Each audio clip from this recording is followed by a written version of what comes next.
Hello dear students, welcome again to maths Gurukulam. स्वागत है आपका मैथ्स के गुरुकुल में। क्लास 12 मैथ्स के लिए डेडिकेटेड ये सीरीज़ आने वाले 6 मंथ में पूरी तरह से आपको मैथ्स के लिए आपको प्रिपेयर कर देगा। मीन्स अगर आप इस सीरीज़ के साथ जुड़ते हैं तो आप बोर्ड एग्ज़ाम में एक बहुत ही अच्छा मार्क्स सिक्योर कर पाएंगे।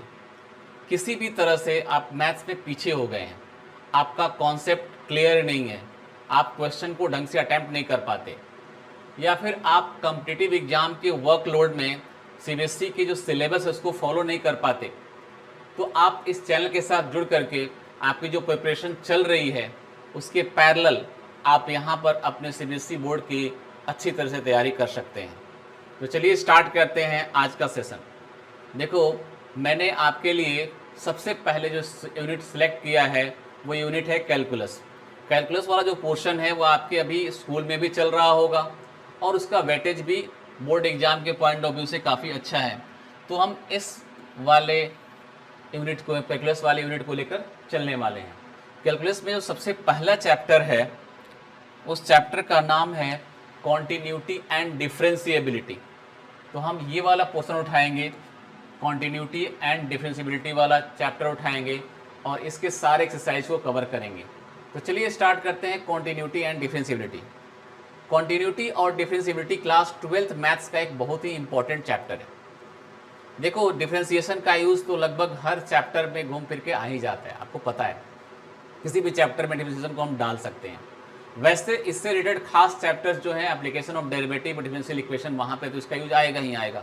इवन इंटीग्रेशन में भी कहीं कहीं इसका यूज आएगा। ठीक है, तो बहुत ही अच्छी तरह समझना है। स्टार्ट करते हैं कॉन्टिन्यूटी से। कॉन्टिन्यूटी का मीनिंग क्या होता है? सबसे पहले कॉन्टिन्यूटी किस वर्ड से बना है? कॉन्टिन्यूअस वर्ड से बना है। कॉन्टिन्यूअस का मतलब लगातार से है।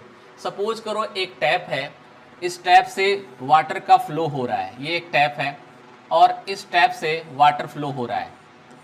तो अगर ये वाटर कुछ इस तरह से फ्लो हो रहा है कि इसमें कहीं भी ब्रेक नहीं है। आपको पता है कि जब ये एक स्ट्रीम के साथ गिरता है तो इसमें कहीं भी ब्रेक नहीं होता है। तो जिस तरह से इसमें आप क्या देखते हैं कि जितने भी आपके इसमें यहाँ से यहाँ तक का जो भी स्पेस दिख रहा है उसमें हर पॉइंट पे आपके पास वाटर है। ठीक है, इसका मीनिंग यही हुआ।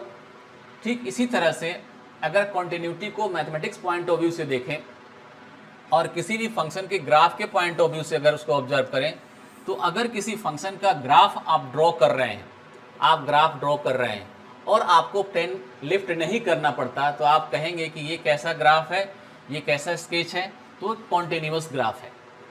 ठीक है, कॉन्टिन्यूअस का मीनिंग हुआ लगातार। इसमें हर पॉइंट एक दूसरे से जुड़ा हुआ है और कॉन्टिन्यूअसली हर जो रियल नंबर है उसके लिए हमें कोई न कोई फंक्शन की वैल्यू मिल रही है। इस एक्स एक्सिस पे देखिए, जितने भी हमने पार्ट्स लिए सबके लिए कोई ना कोई वैल्यू है। ऐसा कहीं भी नहीं है कि आपको किसी पर्टिकुलर एक्स के लिए एफ एक्स की वैल्यू आपके पास गिवन नहीं है। ठीक है, तो आप इस ग्राफ को क्या बोल सकते हैं कि कंटिन्यूअस है। ये तो एक रफ मीनिंग हो गया। ठीक है, कंटिन्यूटी के समझने का एक रफ मीनिंग है। कंटिन्यूअस का मतलब होता है लगातार जो चल रहा है। ठीक है, अब बात करते हैं कि इस चैप्टर में हम कंटिन्यूटी को कैसे लेने वाले हैं। देखो, चैप्टर में कंटिन्यूटी को ऑब्जर्व करने के लिए हमारे पास दो तरीके होंगे। पहला जो तरीका होगा बाय इंस्पेक्टिंग ग्राफ। हम ग्राफ के थ्रू इंस्पेक्ट करके लिमिट के बारे में कॉन्टिन्यूटी के बारे में हम इंफॉर्मेशन दे सकते हैं। और दूसरा by using limit of function.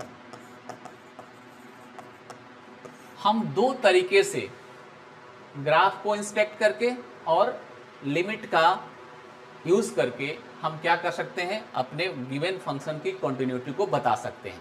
हम इन्हीं दोनों तरीकों को अपनाएंगे यहाँ पर। मेन वे में तो देखें तो आपको मेनली आपको ये यूज़ करना है, यूजिंग लिमिट आपको कंटिन्यूटी को शो करना है। आप ऐसे ग्राफ का यूज करके भी दिखाएंगे तो आपको पूरे मार्क्स मिलेंगे। तो चलिए स्टार्ट करते हैं। सबसे पहले लिमिट के बेस पर कॉन्टिन्यूटी को कैसे समझें। अगर आपको लिमिट की थोड़ी बहुत नॉलेज है, समझ बूझ है, आपने 11th क्लास में तो पढ़ा ही होगा, तो आपको दिक्कत नहीं आएगी। अदरवाइज आपको प्रॉब्लम हो सकती है। अगर लिमिट के बारे में आप जो पढ़ा है और भूल चुके हैं। तो इसलिए मैंने क्या किया है कि 5 से 7 मिनट का एक छोटा सा पार्ट लिमिट के लिए तैयार किया है आपके लिए। तो सबसे पहले हम लिमिट को समझेंगे, इसके बाद फिर हम लोग कॉन्टिन्यूटी को और फिर डिस्कस कर लेंगे, ठीक है। तो चलिए स्टार्ट करें। तो देखिए, सबसे पहले हम लिमिट ऑफ फंक्शन को देखते हैं कि लिमिट ऑफ फंक्शन क्या होता है। आपने लिमिट के बारे में पहले पढ़ा है और अब दोबारा हम पढ़ने जा रहे हैं कि लिमिट ऑफ फंक्शन क्या होता है, ठीक है। आपके पास कोई गिवन फंक्शन है f x equal to x square minus 9 upon x minus 3। मैंने बोला कि इस फंक्शन की वैल्यू x इक्वल टू 3 पर निकालो। आपने x इक्वल टू 3 पुट किया और फंक्शन की वैल्यू निकालने लगे। जब आपने वैल्यू निकाली तो आपको एक ऐसी वैल्यू मिली जिसकी आप कल्पना नहीं कर पा रहे थे। आपको एक ऐसी वैल्यू मिली जो अनडिफाइन है, ठीक है। आपने x इक्वल टू 3 पर फंक्शन की वैल्यू निकालने की कोशिश करी, लेकिन आपको क्या मिला? अनडिफाइंड टर्म मिला। तो आप क्या करेंगे? हम इस फंक्शन की x इक्वल टू 3 पर लिमिटिंग वैल्यू निकालेंगे और उसके बेस पर हम अप्रोक्स वैल्यू को बता पाएंगे, ठीक है। क्योंकि एक्चुअल में 3 पर वैल्यू निकालना पॉसिबल नहीं है, इसके लिए हम लिमिट का यूज़ करते हैं। लिमिट का मीनिंग क्या है, इस बात को समझते हैं।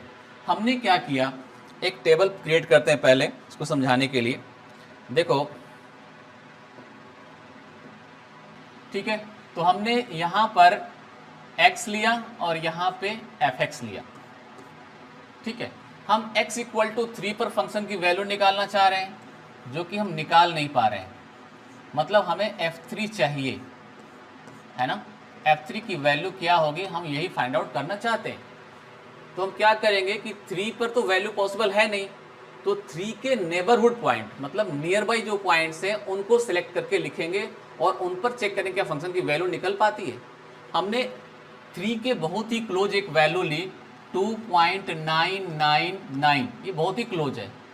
और उससे भी क्लोज ले ली मैंने 4 टाइम 9, और उससे भी क्लोज ले ली मैंने 5 टाइम 9। देखो कितनी क्लोज है 2 के, और भी क्लोज हम 2 के 3 के जा सकते हैं, है कि नहीं। ये वैल्यू ले ली। हम ये वैल्यू अगर 3 से छोटी और 3 के क्लोज ले सकते हैं तो हम बड़ी वैल्यू भी ले सकते हैं। हमने लिया 3.0001, उससे भी क्लोज 3.0001, और उससे भी क्लोज ले लिया मैंने 3.00001।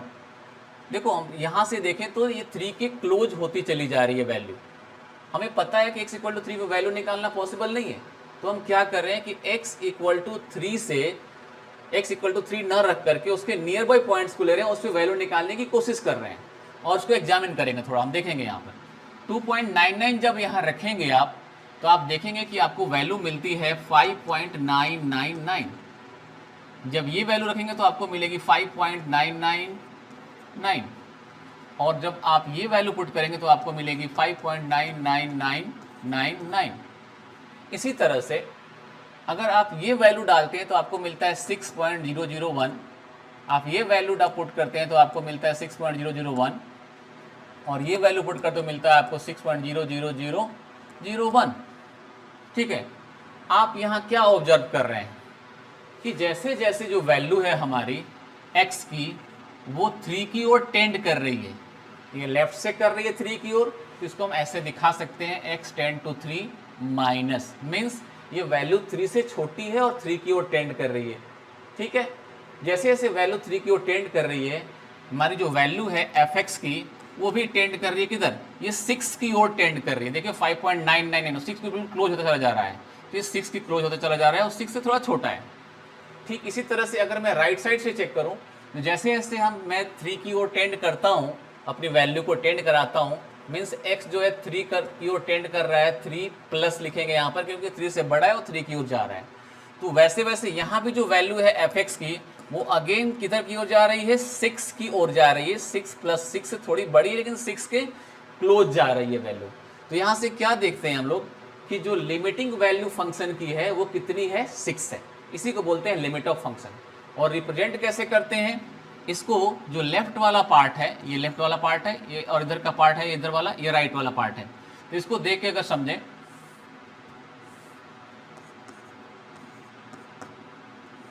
इधर लेफ्ट वाला पार्ट है, ये राइट वाला पार्ट है। तो लेफ्ट वाले को ऐसे limit x tend to 3 minus F x, और ये वैल्यू टेंड कर रही है 6 माइनस की ओर। वैसे ही अगर इसको लिखें तो limit x tend to 3 plus, ये वैल्यू टेंड कर रही है आपकी 6 प्लस की ओर। ठीक है, तो ये वाला जो पार्ट हुआ आपका, इसको बोलते हैं लेफ्ट हैंड लिमिट। मतलब ये वाला पार्ट जो है मैंने उसको इस तरह से रिप्रेजेंट किया, और इसको बोलते हैं LHL, left hand limit of function. और ये वाला पार्ट है, इसको बोलते हैं हम लोग right hand limit of function. Actual में वैल्यू 3 पर निकालना पॉसिबल नहीं था। 3 के near by points, neighbourhood point को रख करके हमने वैल्यू निकाला, और हमने देखा कि दोनों तरफ से जो वैल्यू है 6 की ओर टेंड कर रही है।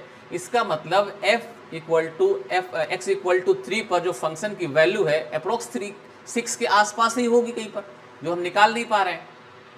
ठीक है, तो इसको हम इस तरह से प्रेजेंट कर सकते हैं। और इसी को हम लोग क्या बोलते थे कि अगर लेफ्ट हैंड लिमिट और राइट हैंड लिमिट दोनों इक्वल हैं तो बोलते थे कि लिमिट एग्जिस्ट कर रहा है। और उसको कुछ इस तरह से लिखते थे कि limit x tend to 3 f x, और उसकी वैल्यू कितनी आ गई, 6 आ गई। ऐसा हम बोल के लिखते थे और दिखा देते क्लास 11th में। अगर LHL और RHL दोनों इक्वल हो गया तो ये वैल्यू हमारी एग्जिस्ट कर रही है लिमिट, और लिमिटिंग वैल्यू कितनी आ गई फंक्शन की, 6। LHL और RHL कुछ लोग ऐसे भी लिखते हैं कि limit h tend to 0 f 3 minus h, ये लेफ्ट हैंड लिमिट हो गया।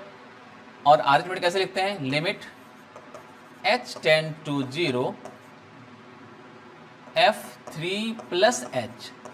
ठीक है, ये हमारा राइट हैंड लिमिट है और ये लेफ्ट हैंड लिमिट है। ये लिमिट लिखने का ये तरीका हो गया, ये तरीका हो गया। मतलब आप अगर अभी आपके सामने ये चीज़ें आए तो आप समझ सको, इसीलिए मैंने सारी चीज़ें आपके सामने डिस्कस करी है। लिमिटिंग वैल्यू कैसे निकालते थे उस टाइम पे आप, ये तो हुआ कॉन्सेप्ट कि लिमिट का मीनिंग क्या होता है, कहाँ से ये सारी चीज़ें आई। अब बात करते हैं कि इस फंक्शन को कैसे, आप फंक्शन की लिमिट निकालनी थी x तो कैसे निकालेंगे। Limit x tend to 3 f x की वैल्यू निकालनी है। एफ एक्स हमारा कितना है भाई, हमारा वैल्यू है x² minus 9 upon x minus 3। तो आप क्या करते थे, इसको सिंप्लीफाई करते थे। लिमिट x टेंड टू 3 लिखा, इसको फैक्टराइज किया x प्लस 3 x माइनस 3, और फिर नीचे कितना है x माइनस 3, उससे आपने इसको कैंसिल करा दिया। तो वैल्यू कितनी आ गई बेटा यहाँ पर x प्लस 3, तो लिमिट x टेंड टू 3 आ गया x प्लस 3। तो आप ये भी पूछ सकते हैं कि सर ठीक है, यहाँ पे तो कैंसिल कराया तो यहाँ भी तो कैंसिल कर सकते थे, आपने यहाँ पर क्यों नहीं किया। तो मैं आपको यहाँ बताना चाहता हूँ कि देखो यहाँ पर x की वैल्यू 3 थी, और 3 रखने पे 0 आना बिल्कुल 100% किसी पे कितना आएगा, 0 आएगा, ये 0 आएगा। तो 0 अपॉन 0 को हम कैंसिल नहीं कर सकते, इसलिए हमने वहाँ पे कैंसिल ऐसा लिख के नहीं कराया। यहाँ पर x टेंड टू 3 है, मतलब ये 0 नहीं है, 0 के आसपास की वैल्यू है दोनों, तो हम उनको कैंसिल कर सकते हैं। अगर पॉइंट 0.0001 और नीचे पॉइंट 0.0001 है, ये बहुत ही क्लोज वैल्यू है 0 के, लेकिन हम इसको चाहें तो कैंसिल कर सकते हैं, है कि नहीं। लेकिन हम 0 अपॉन 0 को कैंसिल करके कभी भी 1 नहीं लिख सकते, दिस इज रॉन्ग। सो यहाँ पर हमने वो काम नहीं किया, यहाँ पर किया। अब वैल्यू पुट करते हैं लिमिट की, तो कितनी वैल्यू आएगी बेटा, 3 प्लस 3 इक्वल टू 6। तो देखो जो लिमिटिंग वैल्यू यहाँ से निकाली और जो यहाँ से निकाली, दोनों क्या है, सेम है। तो लिमिट का कॉन्सेप्ट आपको क्लियर हो चुका है। अब मैं कॉन्टिन्यूटी में एंटर करने वाला हूँ। इससे पहले इस फंक्शन का ग्राफ लेके चेक करते हैं, फिर कॉन्टिन्यूटी में एंटर कर जाएंगे वहाँ से। तो ये कुछ फॉर्मूले हैं लिमिट के, ये फॉर्मूले याद कर लेना, आप इसको नोट डाउन कर लो। ठीक है, पॉज करके वीडियो को इसको नोट डाउन कर लो। आगे लिमिट जब कॉन्टिन्यूटी निकालेंगे, वहाँ पे लिमिट के कई बार लिमिट ऑफ फंक्शन निकालना होता है, तो वहाँ पर इन फॉर्मूलों का यूज आ सकता है, आपके बोर्ड एग्जाम के लिए काफ़ी इंपॉर्टेंट है। तो चलिए हम स्टार्ट करते हैं आइडिया ऑफ कॉन्टिन्यूटी।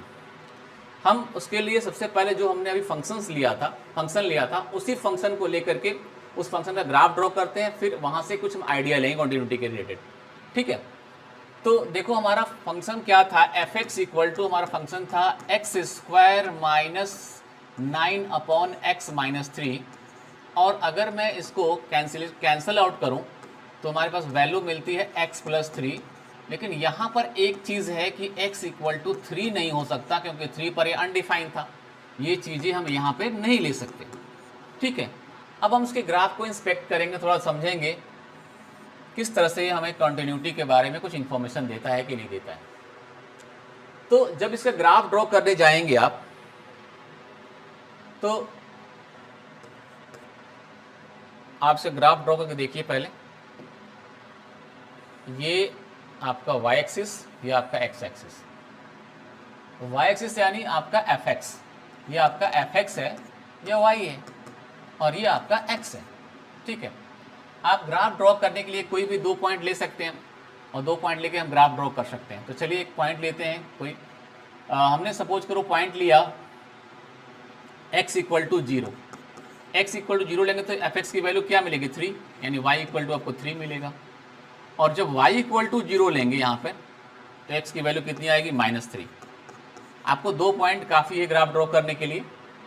आपके पास 2 पॉइंट मिला, एक मिला -30, यहाँ पे कहीं -3 होगा, मैंने -3 लिखा और 0 लिखा यहाँ पे, और 30 इधर कहीं होगा, हमने 30 यहाँ लिखा।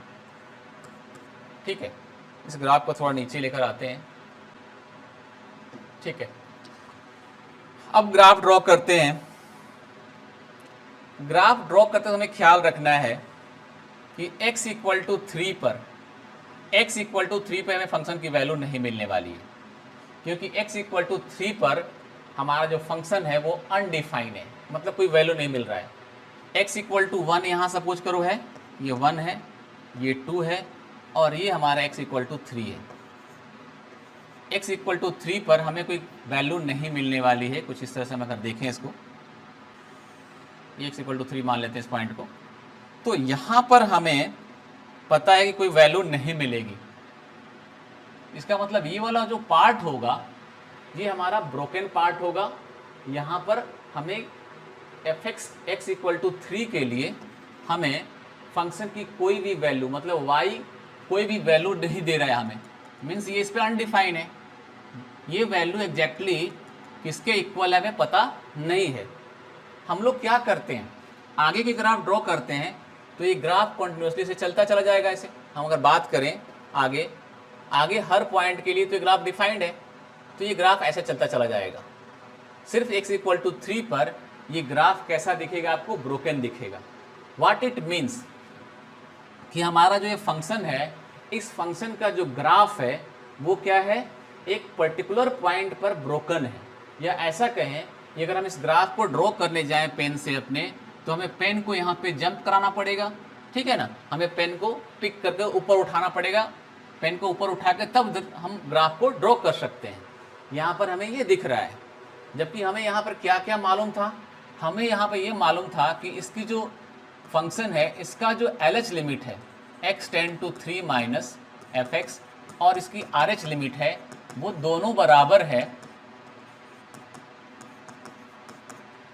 बट फंक्शन जो है x इक्वल टू 3 पर, x इक्वल टू 3 पर fx क्या है? अनडिफाइन है। ठीक है, तो यहाँ से समझ में आया कि अगर लिमिट एग्जिस्ट कर रहा है, इसका ये गारंटी नहीं है, इसका ये मीनिंग नहीं है कि आपका फंक्शन का ग्राफ या फंक्शन कॉन्टिन्यूअस होगा किसी पॉइंट पर, अगर वहाँ पे लिमिट उसका एग्जिस्ट करता है। ठीक है, यहाँ पर x इक्वल टू 3 पर हमारा fx जो है क्या है? अनडिफाइंड है। इस वजह से हमारा ये ग्राफ क्या है? डिसकॉन्टिन्यूअस। बात समझ आ रही कि नहीं आ रही है? और एक दो ग्राफ लेते हैं हम और उसको समझते हैं। एक फंक्शन हमने सिलेक्ट किया fx equal to fx equal to 1 when x greater than x not equal to 1, not equal to 0, और 2 when x इक्वल टू 0। अब इसका ग्राफ ड्रॉ करके हम चेक करते हैं। इसका ग्राफ ड्रॉ करके देखिए कि इस कंडीशन में हमें ग्राफ कैसा मिलता है। ठीक है, हमने क्या किया, इसका ग्राफ ड्रॉ किया। ये हमारा y एक्सिस, ये x एक्सिस है। ठीक है, तो किसका ग्राफ ड्रॉ करने जा रहे हैं? fx इक्वल टू 1 का, when x not equal to 0। 0 को छोड़ करके हर जगह fx की वैल्यू कितनी है? 1। अगर आप कुछ ऐसे आप टेबल बना के चेक कर लें, ग्राफ की ज़्यादा वैल्यू की जरूरत नहीं पड़ती है, आप 1 या 2 वैल्यू से काम, 2 वैल्यू या 3 वैल्यू से काम चला सकते हैं। तो आप यहाँ पर क्या देख रहे हैं कि एफ एक्स की वैल्यू जो हमारी है वो तो ऑलवेज 1 1 1 1 मिलेगी, और यहाँ पर x की वैल्यू 0 को छोड़कर कुछ भी रख लो, मतलब आपने -1 रखा, -2 रखा, -1 रखा, +1 रखा, +2 रखा, हर वैल्यू पे आपको 1 मिल रही है। आप ये चीज़ें, ये पॉइंट को यहाँ लोकेट कीजिए। x = 0 पे सिर्फ 2 दिखाना है। x = 0 पर हमारा जो ग्राफ है उसकी वैल्यू, x = 0 पर हमारा जो फंक्शन है वो वैल्यू कितना देता है, 2 देता है। चलिए, तो x = -2 पे 1 पॉइंट है, -2 कहाँ होगा, यहाँ कहीं है -2 सपोज करो, और ये आपका -1 है, ये +1 है और ये +2 है, ठीक है। और fx पे आपका 1 मान लिए कि ये आपका 1 है, सपोज करो हमने यहाँ 1 ले लिया, तो -1 पे वैल्यू कितनी है, 1, ये -1 पॉइंट मिल गया पहला। -2 पे कितना है, 1, ये हमारा मिल गया -2 1। अगर आप ग्राफ को ड्रॉ करने जाएंगे, अब ये भी एक पॉइंट इनको भी लोकेट कर लीजिए, 1 पे कितना है तो 1, 2 पे कितना है 2, 1 के क्लोज और -1 से 0 के क्लोज जितनी वैल्यू लेंगे सबके लिए वैल्यू आपको 1 ही मिलेगी, क्योंकि सिर्फ x = 0 पर हमारे फंक्शन की वैल्यू 2 है। तो ग्राफ कुछ इस तरह से जाता हुआ दिखाई देगा आपको। किस तरह का दिखाई देगा जाता हुआ, कि ऐसे ये ग्राफ जाएगा, लेकिन ये यहाँ पे जाकर रुक जाएगा, और इधर फिर आगे ये ग्राफ जाएगा,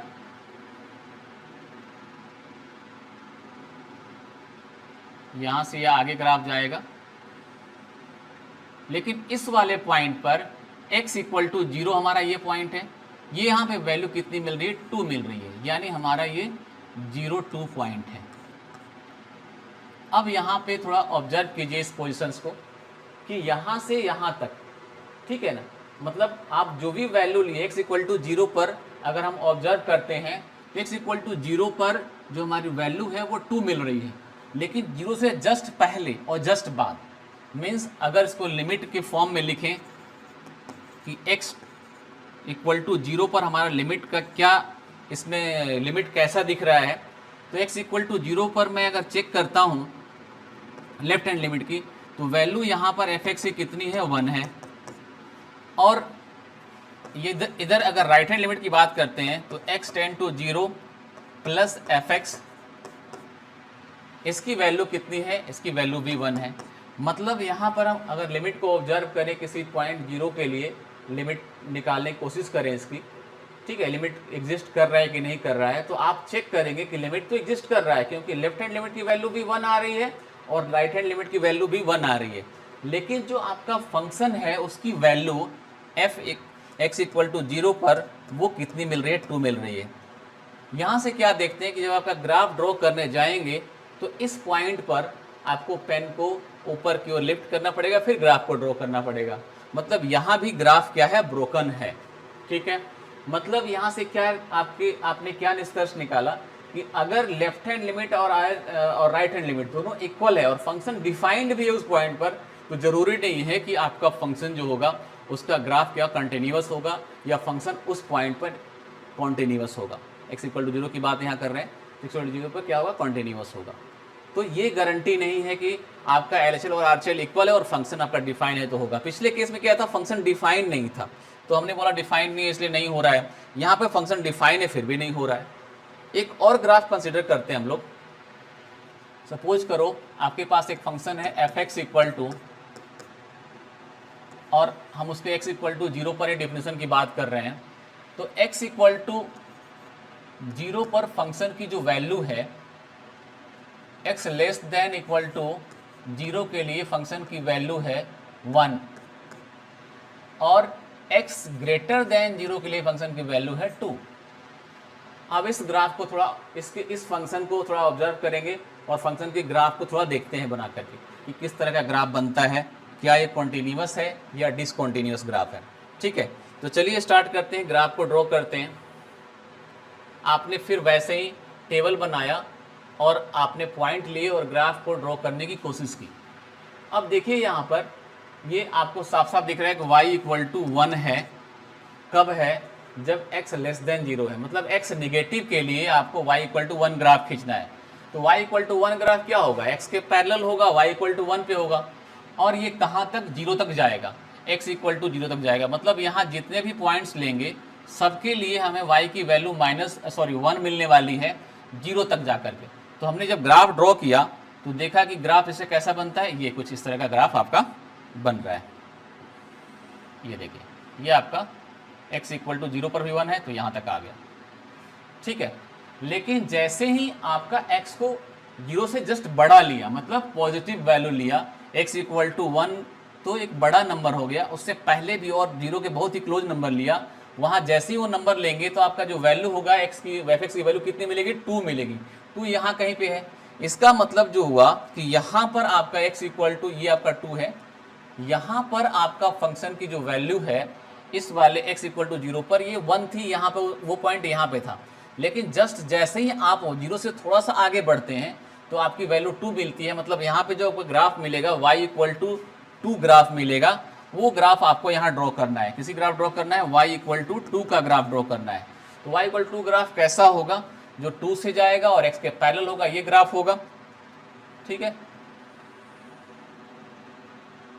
ठीक है, ये ग्राफ मिला आपको। यहाँ क्या देखते हैं कि अगर हम x इक्वल टू 0 पर फंक्शन की लिमिट लेने की कोशिश करें तो limit x tend to 0 minus, जो इसकी लेफ्ट हैंड लिमिट की बात करते हैं, इसकी जो वैल्यू है फंक्शन की, इस लिमिट की, वो 1 के इक्वल है, और फंक्शन की जो वैल्यू है 0 पर वो भी 1 के इक्वल है।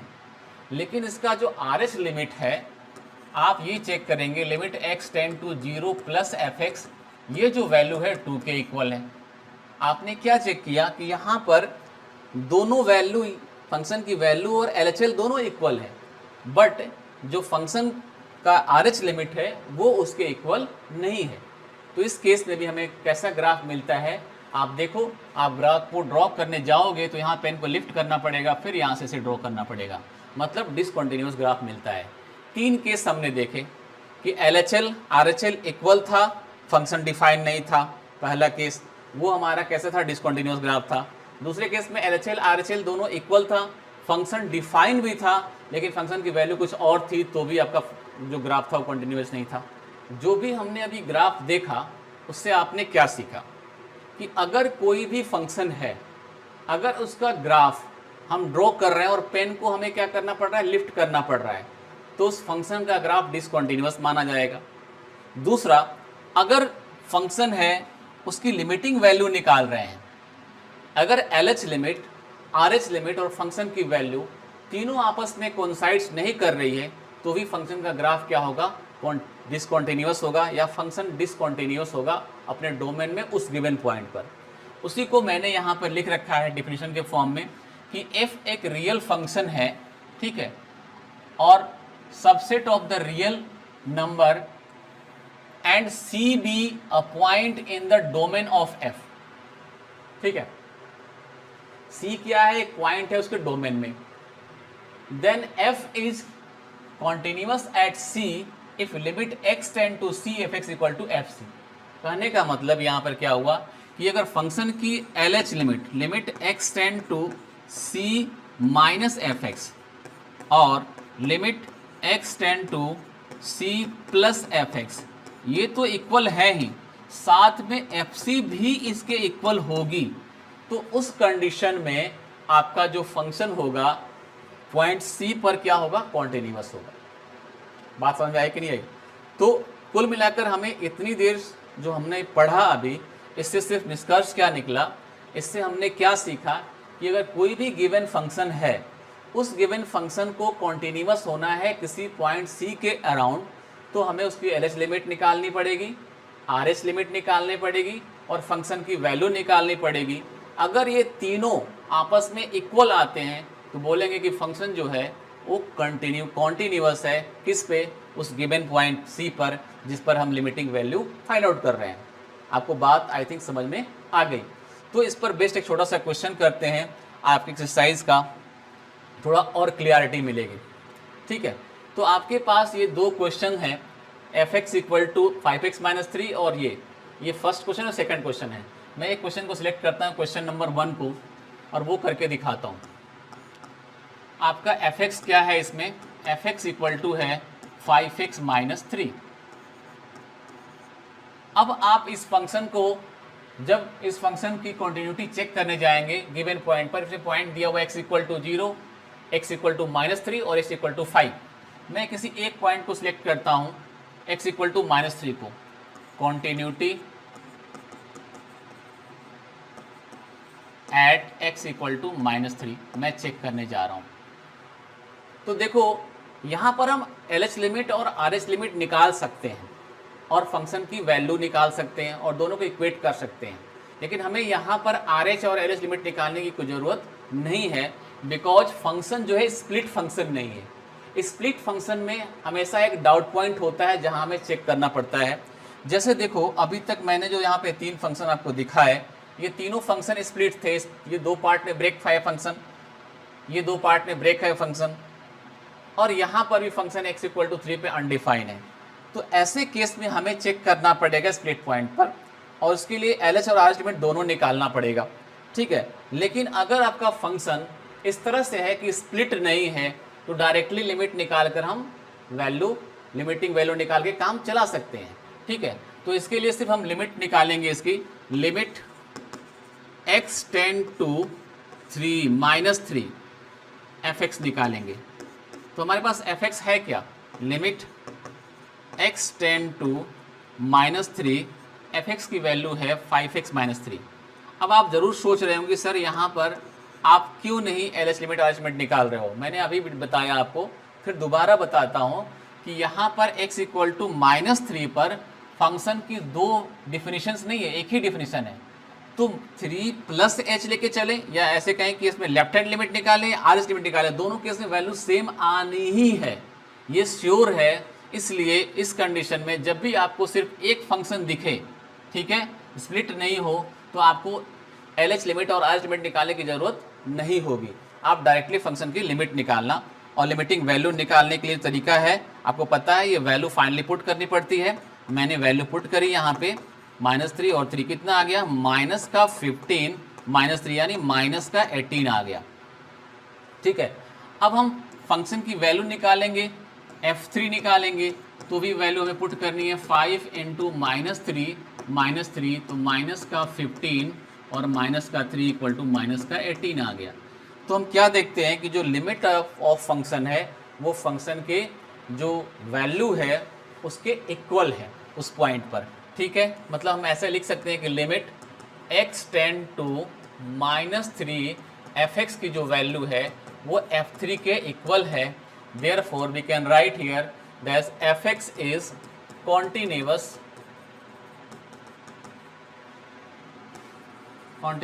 at x equal to -3 था ना, -3, ठीक है। बस इतना सा काम करना है, आपको LH लिमिट और RH लिमिट निकालने की कोई ज़रूरत यहाँ पे नहीं है। अभी आने वाले जो क्वेश्चंस हैं वहाँ पे हम लोग LH लिमिट और RH लिमिट निकालना आपको सिखाएंगे दूसरे क्वेश्चंस में। यहाँ पे हमें ज़रूरत नहीं थी तो मैंने उसको लिया नहीं। अगर आप LH लिमिट और RH लिमिट लेकर के सॉल्व कर लेते तो भी आपका क्वेश्चन का आंसर गलत नहीं माना जाएगा, मीन सॉल्यूशन सही माना जाएगा, ठीक है। लेकिन आपको ये अवॉइड करना है क्योंकि उससे थोड़ा सा कैलकुलेशन लंबा हो जाता है, ठीक है। तो आगे बढ़ते हैं हम लोग। सेम क्वेश्चन है, आप आसानी से कर पाएंगे। सेकंड क्वेश्चन मैं इसको यहीं पर लिख करता हूँ, आगे बढ़ता हूँ, ठीक है। अब आगे हम चलते हैं, थोड़ी और थ्योरी को स्टडी करते हैं कि continuity of some known function. कुछ ऐसे फंक्शन है, नोन फंक्शन है जो ऑलरेडी कॉन्टिन्यूअस होते हैं, तो हम उसका डायरेक्टली यूज अपने क्वेश्चन में कर पाएंगे। मैं यहाँ पर आपको प्रूव करके दिखा देता हूँ कि ये कॉन्टिन्यूअस कैसे होते हैं, कैसे कंटिन्यूटीज को दिखा सकते हैं, वो हम दिखा देंगे यहाँ पर। लेकिन आपको जो क्वेश्चंस मिलेंगे वहाँ पर इनको बार बार प्रूफ करने की जरूरत नहीं पड़ेगी। इसका डायरेक्टली यूज करके बोल देंगे कि यहाँ पर जो हमारा गिवन पॉइंट है कि every polynomial function is continuous, ठीक है। तो कोई भी जो पॉलिनोमियल फंक्शन होता है हमेशा कॉन्टिन्यूअस होता है, यहाँ पर ये पॉइंट बोल रहा है। दूसरा पॉइंट ये बोल रहा है कि every rational function is continuous, जो भी रेशनल फंक्शन वो कॉन्टिन्यूअस होते हैं, ये पॉइंट बोल रहा है। तो मैं अब इसमें से जो आपका पहला है इसको पहले प्रूव करके दिखाता हूँ, फिर सेकंड और थर्ड के लिए प्रॉपर्टी का यूज करके हम इसको भी प्रूव करके आपको दिखा देंगे, ठीक है। तो चलते हैं, फर्स्ट पार्ट को लेते हैं हम लोग। Continuity of modulus function here है, कॉन्टिन्यूटी ऑफ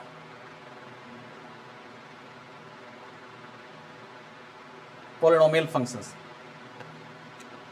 अब पॉलिनोमियल फंक्शंस कॉन्टिन्यूअस होते हैं तो कैसे दिखा सकते हैं। सबसे पहले तो ये जानना चाहिए कि पॉलिनोमियल फंक्शन होते क्या है। आपने पढ़ा होगा पॉलिनोमियल फंक्शन के बारे में कि पॉलिनोमियल फंक्शंस क्या होते हैं।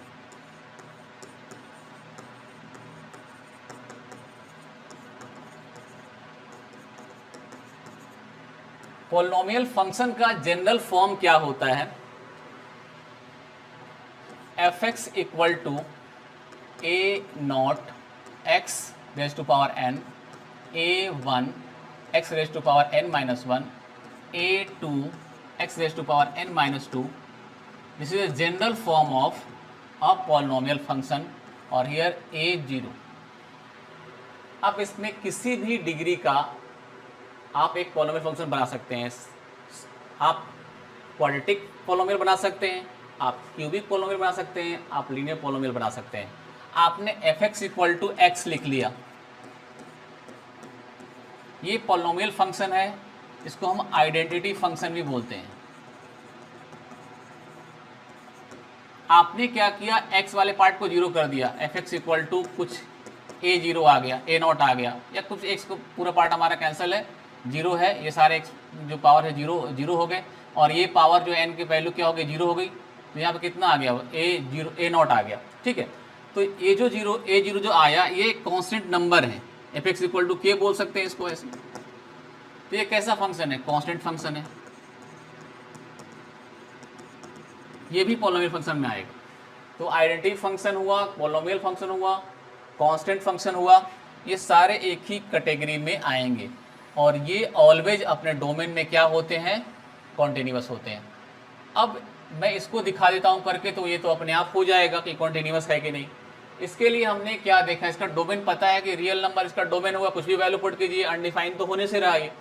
तो हम सिंपली क्या करेंगे, लिमिट लेंगे इसका, और एक कोई भी पॉइंट हमने x इक्वल टू सी एक रियल नंबर ले लिया इसके डोमेन से. ठीक है, एक रियल नंबर जिस पे हम इस फंक्शन की लिमिट को डिफाइन कर रहे हैं. तो अगर c लेंगे x इंटू सी, एफ एक्स लिया हमने, तो इसकी वैल्यू कितनी आएगी, आप देखो, ये वैल्यू पुट करनी पड़ेगी इसके अंदर. तो आएगा a naught C power n, C raise to power n, A one C raise to power n minus one, कुछ इस तरह से A two C raise to power n minus two आएगा, और लास्ट में आपका ए नॉट आएगा. और अगर एफ सी निकालेंगे तो भी यही वैल्यू आने वाली है, देखो, क्योंकि अंदर वैल्यू ही पुट करेंगे आप इसमें. तो A naught C raise to power n plus A one C raise to power n minus one plus A two C raise to power n minus two और dot dot dot A naught. तो आप क्या देखते हैं कि limit x tend to C, F x की जो value है वो एफ सी के बराबर है. तो क्या बोलेंगे, एट x इक्वल टू सी, जो हमने एक आर्बिटरी पॉइंट सेलेक्ट किया था, कोई भी एक रियल नंबर, उस पे फंक्शन हमारा क्या निकला, कॉन्टिन्यूअस निकल गया. At x equal to C F x is continuous. तो इस तरह से हम बोल सकते हैं कि जो हमारा फंक्शन है वो किसी भी पॉइंट, किसी भी रियल नंबर के लिए कॉन्टिन्यूअस है. मतलब यहाँ से क्लियर हो गया कि कोई भी पॉलिनोमियल फंक्शन अगर होगा तो क्या होगा, वो कॉन्टिन्यूअस होगा किसी भी रियल नंबर्स के लिए. मतलब किसी भी पॉइंट पर वो कॉन्टिन्यूअस होगा, ऐसा हम बोल सकते हैं. ठीक है, अब आपका ये आइडेंटिटी फंक्शन है, quadratic f x equal to x square, ये क्वाड्रेटिक फंक्शन है, नॉर्मल क्वाड्रेटिक फंक्शन है. इनकी ग्राफ देखो, ग्राफ को ऑब्जर्व करो, एफ एक्स इक्वल टू इस ग्राफ कैसा ग्राफ होगा, तो एक्स इक्वल टू इसका स्लोप कितना है, 1 है. आप ऐसे ग्राफ ड्रॉ करेंगे, वाई इक्वल टू ग्राफ ये होता है, y f x equal to इसका ग्राफ कैसा होता है, तो ये होता है. ये देखो ग्राफ भी बता रहा है कि ये कैसे फंक्शन है, कॉन्टिन्यूअस फंक्शन है. एफ एक्स इक्वल टू के का ग्राफ कैसा होगा, आप ग्राफ ड्रॉ करेंगे इसका, तो f x y equal to k है, वाई इक्वल टू ग्राफ ये है, वाई इक्वल टू के का ग्राफ ये बना दिया आपने. तो ये सारे ग्राफ को ऑब्जर्व करोगे तो ग्राफ को ऑब्जर्व करके भी बोल सकते हो कि हाँ ये फंक्शन कैसे हैं, थ्रू आउट इट डोमेन क्या है, कॉन्टिन्यूअस है. तो हमने यहाँ पर जो चीज़ सीखा इसको हम डायरेक्ट यूज करेंगे, हम बीच बीच में इसको नहीं कि हम इसको प्रूव करते चलेंगे, नहीं, फंक्शन में डायरेक्टली यूज करेंगे. जब हम लिमिट कॉन्टिन्यूटी डिस्कस कर रहे होंगे तो वहाँ पर डायरेक्टली इसका यूज करेंगे, कॉन्टिन्यूअस होता है इसलिए हमारा फंक्शन कॉन्टिन्यूअस है, सीधा बोल देंगे. ठीक है, अब चलते हैं हम लोग कॉन्टिन्यूटी ऑफ मॉडुलस फंक्शन. कुछ एक और दो फंक्शन लेंगे जो बहुत ही इंपॉर्टेंट फंक्शन है जिसको डिस्कस करना जरूरी है, अदरवाइज हम क्वेश्चन में चलते. ठीक है, तो इसका भी हम डायरेक्ट यूज कर पाएंगे इसलिए हम इसको ले रहे हैं. ठीक है, तो हमारा मॉडुलस फंक्शन क्या होता है, पहले तो देखें, f x equal to mod x, ये हमारा एक जनरल या बोले सबसे छोटा मॉडुलस फंक्शन है. ठीक है, इसका डिफिनेशन क्या होता है, कि ये एब्सोल्यूट वैल्यू को रिप्रेजेंट करता है। इसको रीडिफाइन करें तो हम ऐसा लिख सकते हैं एफ एक्स इक्वल टू कि इसके अंदर कोई भी वैल्यू जो रखते हैं तो वो क्या होती है, पॉजिटिव होकर बाहर निकलती है।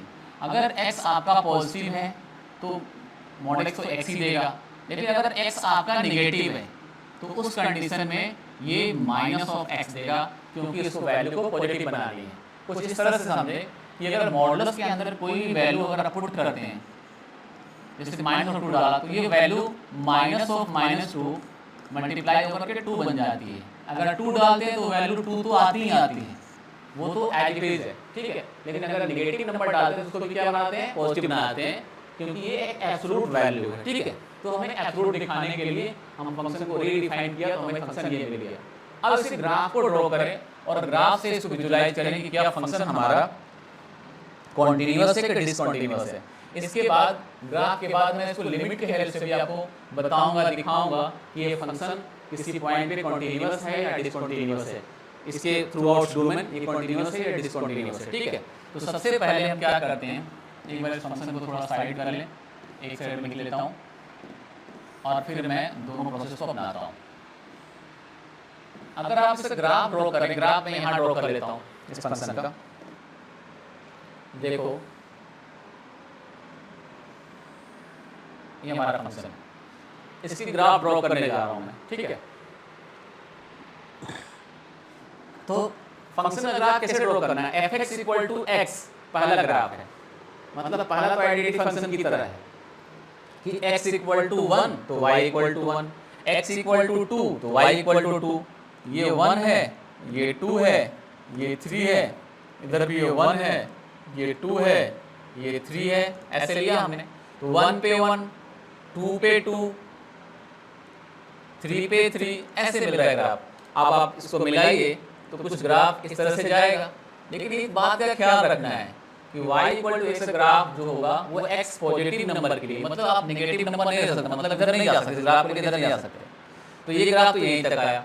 उसके बाद नीचे वाले का ड्रॉ करते हैं, x इक्वल टू -0 ड्रॉ करते हैं। इसके लिए x की नेगेटिव वैल्यू ही लेनी है। अगर हम -1 लेंगे यहाँ पे तो ये +1 मिलेगा, यानी x इक्वल टू -1 पे x इक्वल टू अगर हमने -1 लिया तो भी हमें क्या मिला, +1 मिला। x इक्वल टू -2 लिया तो हमें +2 मिला, है कि नहीं। आप इसके सामने जैसे कुल मिलाकर जो ग्राफ मिलेगा कुछ इस तरह का ग्राफ मिलेगा। आप देखिए आपने मिलाया तो ये वाला पार्ट के लिए हमने ग्राफ खींचा तो ये मिला, और इस वाले पार्ट ग्राफ खींचा तो हमें ये मिला, ठीक है। दोनों को मिलाया, x इक्वल टू 0 तो 0 ही मिलेगा, x इक्वल टू 0 पुट करेंगे इसमें तो वैल्यू 0 मिलेगी। आप किसी में इक्वल का साइन लगा सकते हैं, तो x इक्वल 0 मिला। तो देखो ये हमारा इस मॉडुलस फंक्शन का ग्राफ है। ये ग्राफ कहीं भी ब्रोकन नहीं है। अगर ग्राफ ड्रॉ करना है आप सीधा ऐसे पेन को लाएंगे, ऐसे ड्रॉ कर लेंगे, ठीक है। पेन को लिफ्ट नहीं करना पड़ेगा। इसका मतलब ये जो फंक्शन मॉडुलस फंक्शन है थ्रू आउट डोमेन क्या है, ये कॉन्टिन्यूअस है। आई थिंक ये बात आपको समझ में आ गई। अब इसको मैं अपने लिमिट के हेल्प से कैसे दिखा सकता हूँ ये मैं आपको बताने जा रहा हूँ, ठीक है। तो चलिए देखते हैं। अब हम क्या करेंगे, हमें डाउट पॉइंट चेक करना होता है कि ग्राफ कहाँ पे कॉन्टिन्यूअस या डिसकंटिन्यूअस हो सकता है। तो हमें सिर्फ यहाँ पे 0 पर ये फंक्शन का ब्रेक है तो हम सिर्फ 0 पे चेक करके बता पाएंगे। बाकी टाइम के लिए पता है कि f(x) इक्वल टू x है, x equal to x positive के लिए हमारा ये फंक्शन पॉलिनोमियल फंक्शन है, बताया था मैंने आपको। f(x) इक्वल टू x एक आइडेंटिटी फंक्शन है और ये क्या होता है, कॉन्टिन्यूअस डायरेक्टली बोलेंगे। किसके लिए, x लेस देन c। तो हम ऐसा बोल सकते हैं कि x जो हमने लिया है वो अगर नेगेटिव है और x पॉजिटिव है, for x positive given function is polynomial function, therefore at any point in its domain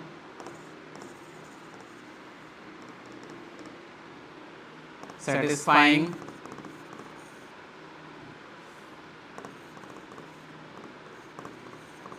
x less than 0 and x greater than 0 will be continuous.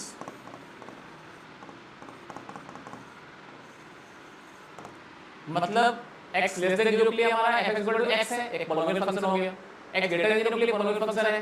तो दोनों केस में पॉलिनोमियल फंक्शन है, तो इस पे तो हमारा क्या होगा, कॉन्टिन्यूअस होगा। ऐसा हमने अभी पीछे प्रूव किया था, हमें इसको लिखने की जरूरत नहीं है। सिर्फ हमें चेक करने के डाउट पॉइंट कौन सा होगा, ओनली डाउट पॉइंट इज 0। तो हमें 0 पे चेक करना है, डाउट पॉइंट क्या है, 0 पे हमें चेक करना है कि फंक्शन कॉन्टिन्यूअस है कि डिसकंटिन्यूअस है। तो 0 पे चेक करने के क्या लेंगे, फंक्शन की एल लिमिट लेंगे 0 पर और आर लिमिट लेंगे और फंक्शन की वैल्यू लेंगे। अगर तीनों इक्वेट हो गया तो बोलेंगे कि फंक्शन क्या है, उस पॉइंट पे कॉन्टिन्यूअस है। तो चलिए पहले लेते हैं एल लिमिट और फिर लेंगे आर लिमिट। एल लिमिट निकालते हैं, एल लिमिट मतलब left hand limit of function at x equal to 0। तो L limit x tend to 0 minus लिखेंगे, fx लेंगे। 0 माइनस मतलब 0 से थोड़ा छोटा है ना, 0 की ओर टेंड कर रहा है लेकिन 0 से छोटा है।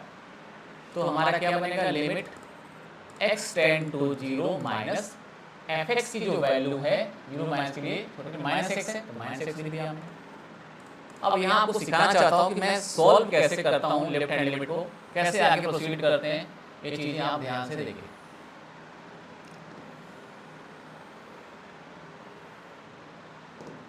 देखो तो आपको सॉल्व करने का तरीका क्या होगा, एल लिमिट को कैसे सॉल्व करेंगे। तो यहाँ पर x क्या है, 0 से थोड़ा छोटा है, तो हम x को ऐसा सपोज कर सकते हैं, x equal to 0 minus h मान सकते हैं। 0 से थोड़ा छोटा, 0 से थोड़ा h माइनस कर दिए। देखो ये प्रोसेस मैं इसलिए सिखा रहा हूँ कि आगे मैं इसका यूज करने वाला हूँ क्वेश्चंस में, तो यहीं पे क्लियर हो जाएगा तो क्वेश्चंस भी क्लियर हो जाएंगे, ठीक है, वहाँ पे भी क्लियर आसानी से रहेगा, ठीक है। तो x 0 से थोड़ा छोटा है, 0 माइनस h किया, हम ऐसा लिख सकते हैं।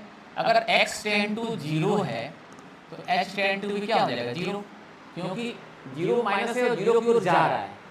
0 माइनस है, मैं तो 0 से जस्ट पहले की बात कर रहा हूँ, 0 माइनस 0 से जस्ट पहले यहाँ पे x और 0 की ओर जा रहा है।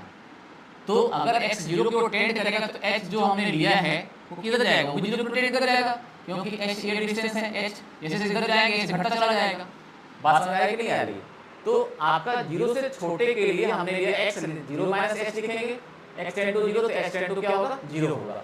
इस चीज को और क्लियरिटी मिलेगी हम आगे क्वेश्चंस करेंगे, ठीक है।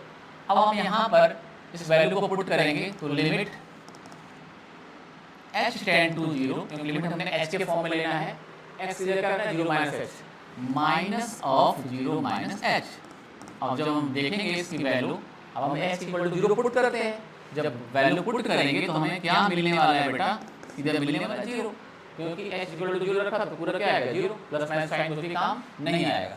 अब बात करते हैं RH लिमिट की, RH limit of RH limit at x equal to 0। ध्यान देना बेटा, बहुत ही इजी है। RH लिमिट लिखना है तो क्या करेंगे, limit x tend to 0 plus fx, यहाँ पर प्लस लगा देना है, 0 से बड़ा लेकिन 0 की ओर टेंड कर रहा है, ठीक है। तो अब क्या होगा, देखो यहाँ पर बेटा, limit x tend to 0 plus fx की जगह हमें क्या लिखना है, प्लस x, मैंने लिख दिया यहाँ पर।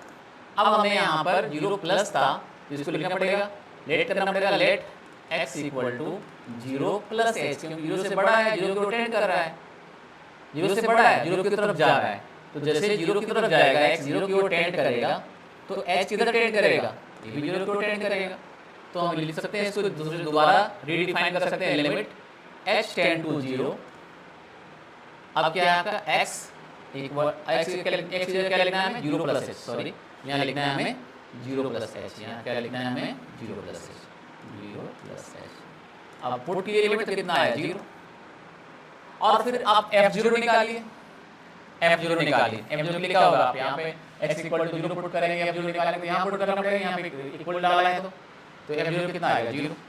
तो हमने क्या देखा फाइनली, इसको लिखते हैं यहाँ पर, हमने क्या देखा फाइनली कि LH limit at x equal to 0 equal to RH limit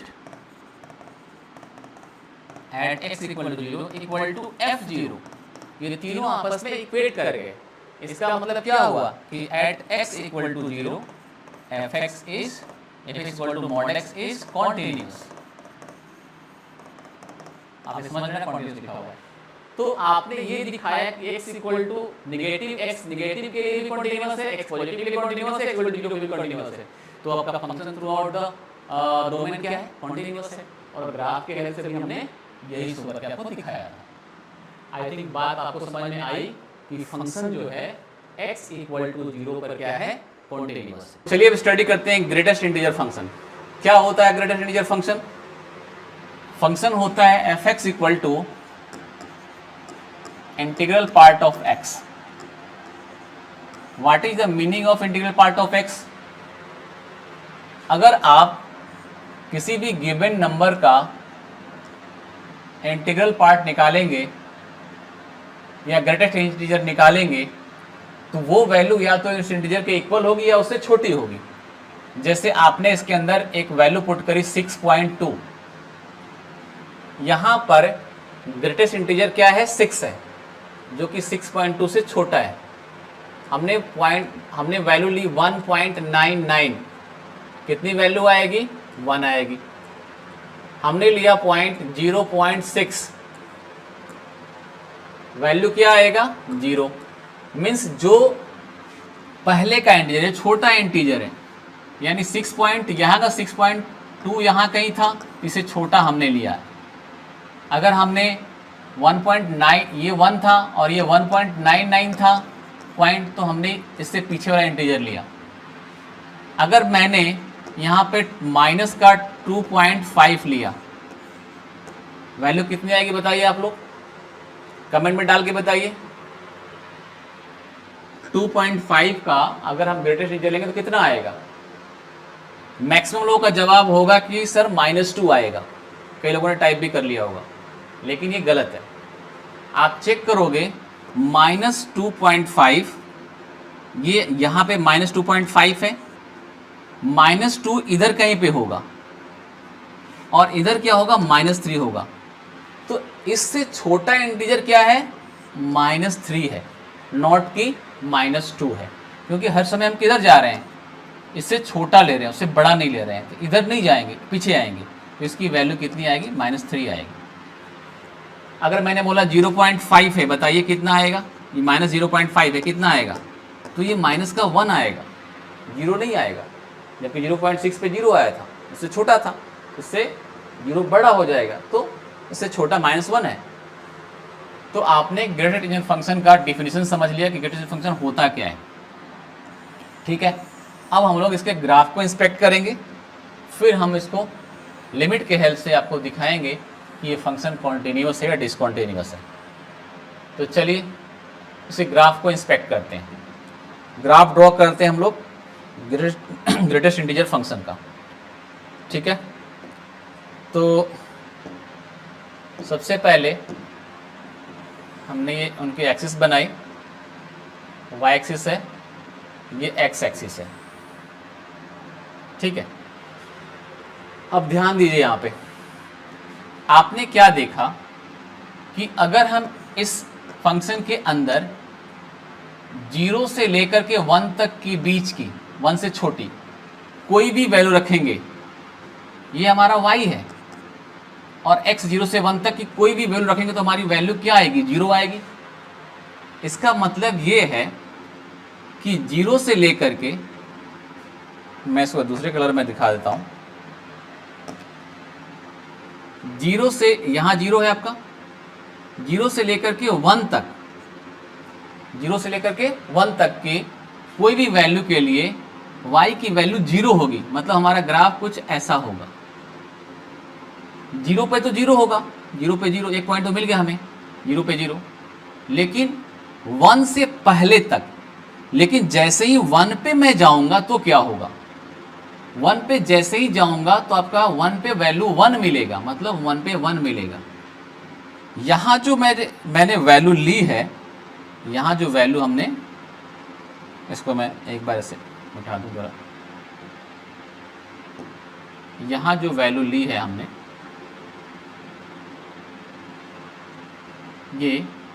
ये जो वैल्यू है वो 1 से पहले तक की है, क्योंकि 1 पे तो 1 मिल गया।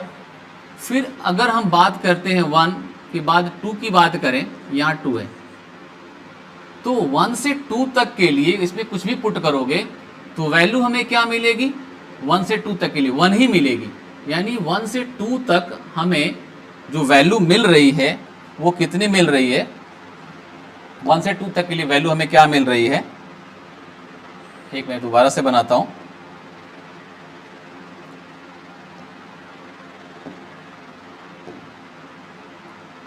वन से 2 तक के लिए वैल्यू, 1 से 2 के पहले तक के लिए ये वैल्यू मिल रही है 1, ये हमारा 1 है, ये हमारा 1 पे 1 वैल्यू है। लेकिन जैसे ही हम x इक्वल टू 2 पुट करेंगे y की वैल्यू हमें फिर 2 मिल जाएगी। मतलब ये अगर 2 है तो हमें यहाँ पे मिलेगा 2, और 2 से 3 के बीच हम बात करेंगे हमारी वैल्यू 2 चलती रहेगी। कहाँ से कहाँ तक, 2 से 3 के बीच, क्योंकि आपको पता है 2.9 तक ये वैल्यू 2 ही देगा। लेकिन जैसे ही 3 आएगा हमें वैल्यू क्या मिल जाएगी, 3 मिलेगी। 3 पर हमें क्या मिलेगी, 3। तो इस तरह से ग्राफ देख रहे हैं कि जितने भी इंटीग्रल पॉइंट है, मतलब 1 पे देखिए ब्रेक है, 2 पे देखिए ब्रेक है, 3 पे देखिए ब्रेक है, ये 3 था यहाँ पे, तो आप कैसा दिख रहा है, एक सेकेंड मैं थोड़ा और पतला करूँ इसको, हाँ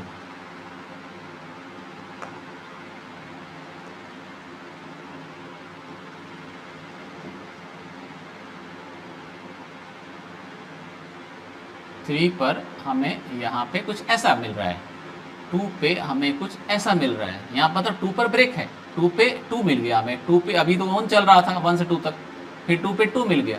इस तरह से आप देखेंगे ग्राफ हमारा हर इंटीग्रल पॉइंट पे हमारा ग्राफ क्या है, ब्रोकन है।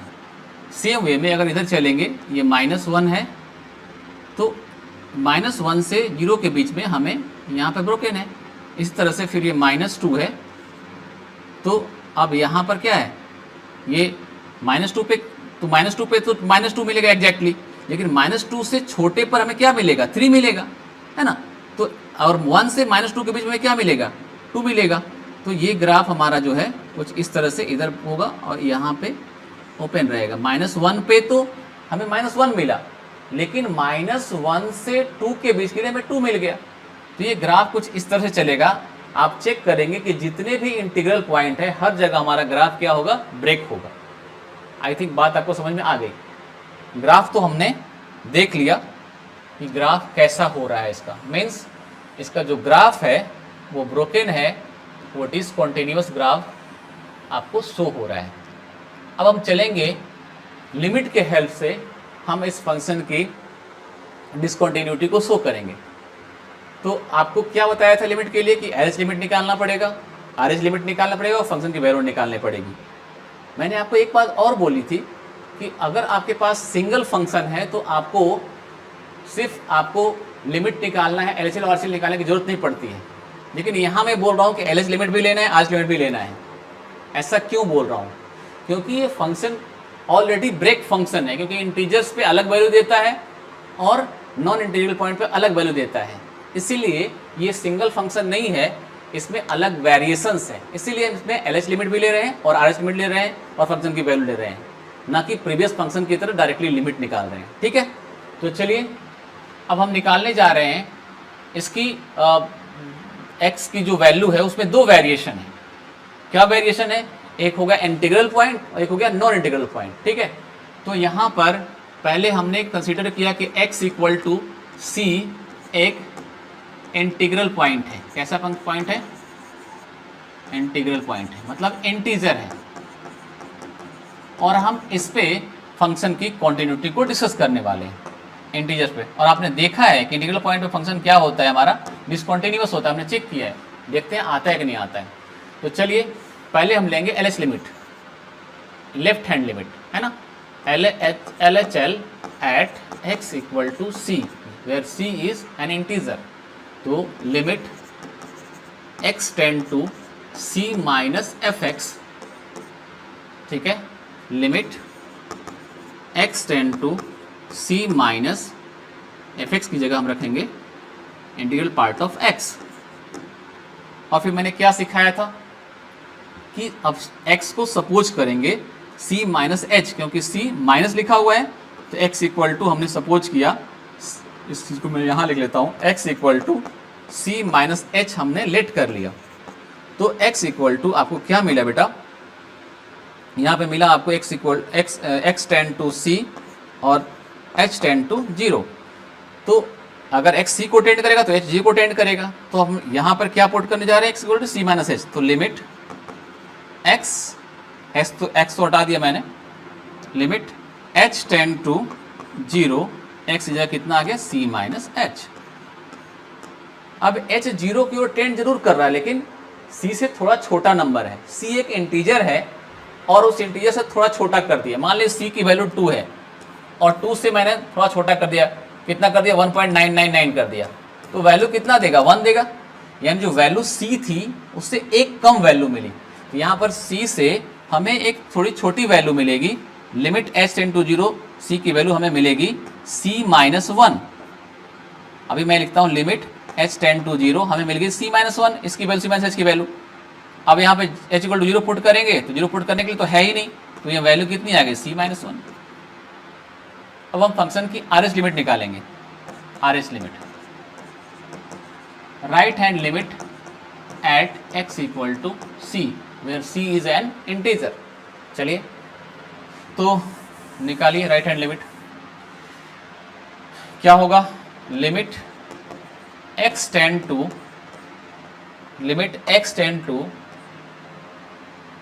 c प्लस एफ एक्स, रखिए value, limit x tend to c plus F X जगह रखेंगे डेल पार्ट ऑफ x।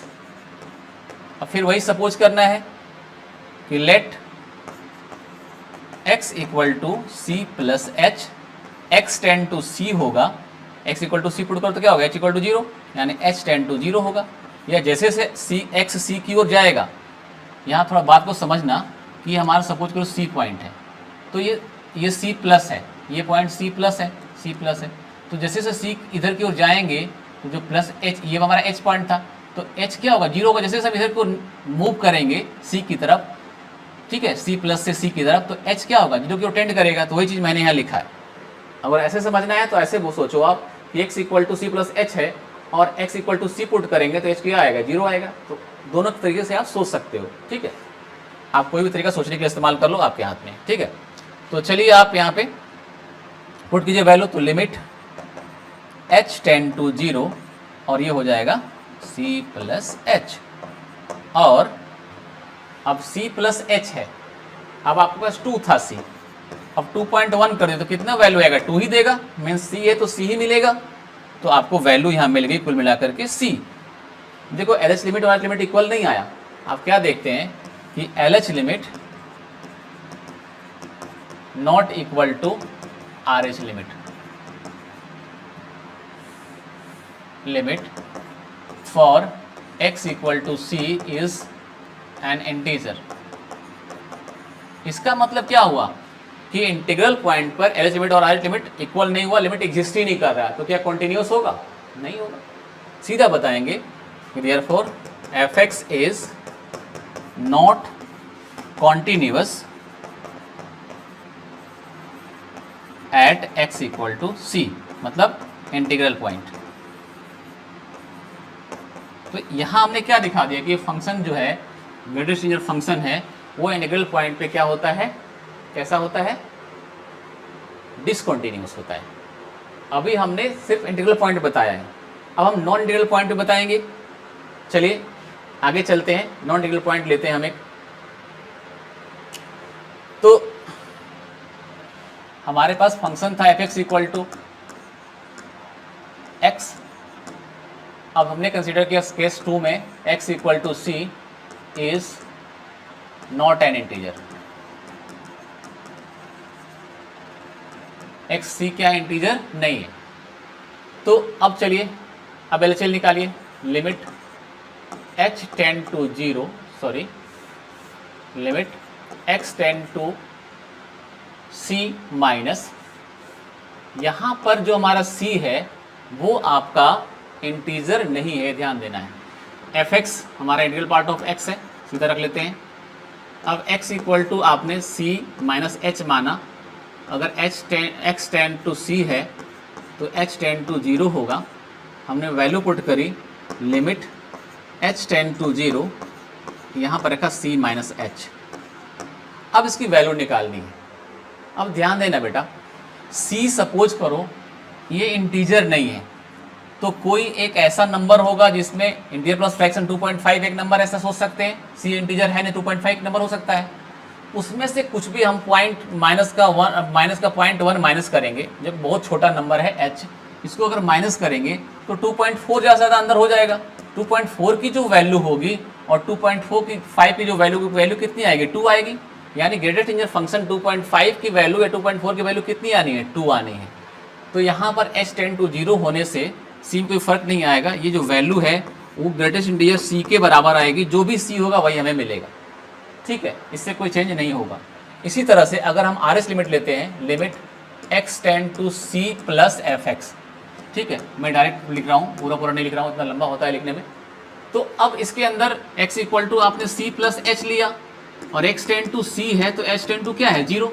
आप अगर डालोगे value limit h tend to 0 c plus h के ब्रैकेट के अंदर आया, हमने x की जगह पुट कर दिया। वही काम जो हमने अभी किया था कि 2.5 में 0.1 माइनस किया था, अगर हम h की जगह 0.1 प्लस करें तो 2.6 आएगा। तो वैल्यू कितनी आएगी, वही 2 का 2 आएगा। यानी 2.54 उसमें 0.1 कुछ जोड़ें या घटाएं, दोनों केस में सेम आएगा। मतलब ये जो वैल्यू आएगी इंटीग्रल पॉइंट ऑफ c के बराबर ही आएगी। तो देखा कि हमने h लिमिट ऑटोमेटिक इक्वल आ चुकी है। अब हम और चीज़ देखते हैं इसकी फंक्शन की वैल्यू, और अगर हम fc निकालते हैं तो वो भी इंटीग्रल पार्ट ऑफ c के बराबर है। तो क्या देखते हैं कि LH limit equal to RH limit equal to FC at x equal to c है, at x equal to c है, at x equal to c है। बात समझ में आई कि नहीं?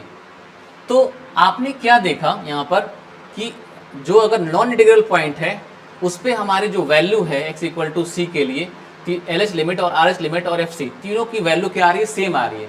मतलब नॉन इंटीग्रल पॉइंट के लिए हमारा फंक्शन क्या है, कॉन्टिन्यूअस है। और ऐसा हमने ग्राफ में भी इंस्पेक्ट किया था, हमने ग्राफ में भी चेक किया था, जो कि हमारे ग्राफ में है, अभी देख सकते हैं आप कि ये 1 से 2 के बीच में पूरा कॉन्टिन्यूअस है, लेकिन 2 पे डिसकॉन्टिन्यूअस हो गया। यहाँ देखिए 2 से स्टार्ट होता है, 2 से स्टार्ट हुआ और 2 से 3 के बीच में कॉन्टिन्यूअस है, 3 पे डिसकॉन्टिन्यूअस हो गया, यहाँ पे वैल्यू से स्टार्ट हो रही है ना। तो नॉन इंटीग्रल पॉइंट पे कॉन्टिन्यूअस, इंटीग्रल पॉइंट पे डिसकॉन्टिन्यूअस, ये याद रखने की चीज़ है। इसका हम डायरेक्ट यूज करेंगे, बार बार इसका हम फाइंड आउट नहीं करेंगे लिमिट। ठीक है, आगे चलते हैं हम। देखो कॉन्टिन्यूटी इन एनी इंटरवल, अब जो हमारा थ्योरी पोर्शन है इसका लगभग कंप्लीट होने वाला है, तो आप वीडियो को छोड़ना नहीं, अच्छी तरह समझ लेना, क्योंकि इसी के बेस पर आप अपने प्रॉब्लम्स को कंप्लीट कर पाओगे ठीक से। ठीक है, तो बीच में मिस नहीं करना है। अगर आप थक गए हो तो वीडियो को पॉज करो, थोड़ा सा आराम कर लो, फिर आगे देखो। ठीक है, लेकिन छोड़ना नहीं। ठीक है, तो अब चलते हैं कि अगर कोई फंक्शन है उसकी कॉन्टिन्यूटी निकालनी है किसी इंटरवल में। सपोज करो एक फंक्शन है कुछ इस तरह से जो किसी इंटरवल में डिफाइंड है। ये हमारा एक फंक्शन है, ठीक है, ये x इक्वल टू ए पर स्टार्ट होता है और x इक्वल टू बी पर जाकर एंड होता है। ठीक है, और क्लोज इंटरवल ए बी में डिफाइंड है, जैसा कि यहाँ पे लिखा हुआ है। ठीक है ना, मतलब x इक्वल टू ए पर वैल्यू मालूम है, x इक्वल टू बी पे मालूम है, और इसके बीच में पूरा फंक्शन आपका डिफाइंड है। ठीक है, और आपको बताना है इस फंक्शन की कॉन्टिन्यूटी के बारे में। तो आप कॉन्टिन्यूटी कहाँ कहाँ चेक करेंगे? एक तो इस फंक्शंस के बीच में कोई पॉइंट लेंगे ए और बी के बीच में कोई भी एक रैंडम पॉइंट लेंगे, आर्बिट्री पॉइंट लेंगे, उस पर x इक्वल टू सी पर चेक करेंगे। दूसरा, हम फंक्शन की इनिशियल पॉइंट पे चेक करेंगे और एंड पॉइंट पे चेक करेंगे। इनिशियल पॉइंट पे कैसे चेक करते हैं और एंड पॉइंट पे कैसे चेक करते हैं ये बताने जा रहा हूँ। अगर आपको x इक्वल टू ए पर चेक करना है, जो इनिशियल पॉइंट है इस पर चेक करना है, ठीक है, तो इस पॉइंट पे चेक करने के लिए आपको फंक्शन की RS लिमिट लेनी है। मतलब जो कि फंक्शन इधर से स्टार्ट हो रहा है कि आपका RS लिमिट मिलेगा, तो इसकी RS लिमिट लेना है और फंक्शन की वैल्यू लेना है। देखो यहाँ लिखा हुआ है कि अगर आप a पर निकाल रहे हैं तो आपको RS x tend to a plus fx लेना है और फंक्शन की वैल्यू लेनी है। अगर ये दोनों आपको कोइंसाइड्स करते हैं तो आप बोलेंगे कि x इक्वल टू a पर हमारा फंक्शन क्या है, कॉन्टिन्यूअस है। ठीक है, x इक्वल टू a पे कॉन्टिन्यूटी दिखानी है आपको, तो सिर्फ आपको RS लिमिट निकालनी है और फंक्शन की वैल्यू।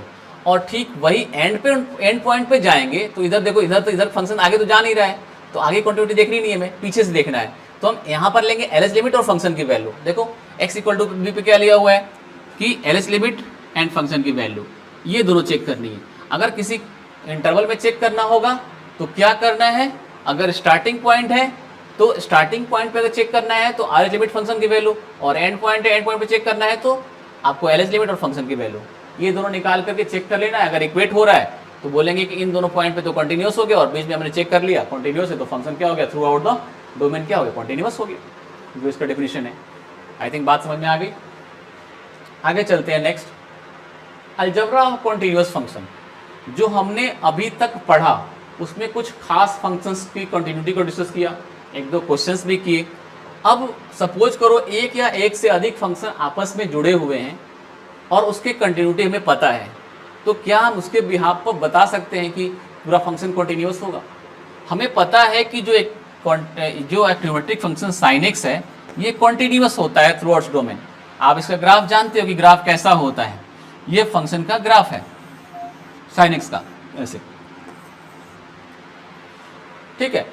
और दूसरा फंक्शन हमारे पास है एक्स स्क्वायर, ये इस फंक्शन का ग्राफ हमें पता है कि ये कंटिन्यूअस होता है। अगर आपको फंक्शन दे दिया कि sin x plus x square एक फंक्शन है, क्या ये कंटिन्यूअस होगा? आपसे पूछ दिया f x equal to this sine x plus x square, क्या है साइन एक्स, तो आपको इसके लिए पूरा लिमिट लेके चेक करना पड़ेगा, सब कुछ बताना पड़ेगा। लेकिन आपको इतने बताने की जरूरत नहीं है पूरे का लेकर के। आपको पता है कि साइन एक्स अपने डोमेन में कंटिन्यूअस है, इसका डोमेन क्या है आर, और x square F x square polynomial function, इसका डोमेन भी आर है, दोनों कंटिन्यूअस है अपने डोमेन में और हर पॉइंट पर। तो अगर इन दोनों का सम लेंगे तो भी वो क्या होगा, कंटिन्यूअस होगा। वही दिखाया कि अगर दो फंक्शन किसी पर्टिकुलर पॉइंट पे कंटिन्यूअस है तो उनका सम भी कंटिन्यूअस होगा।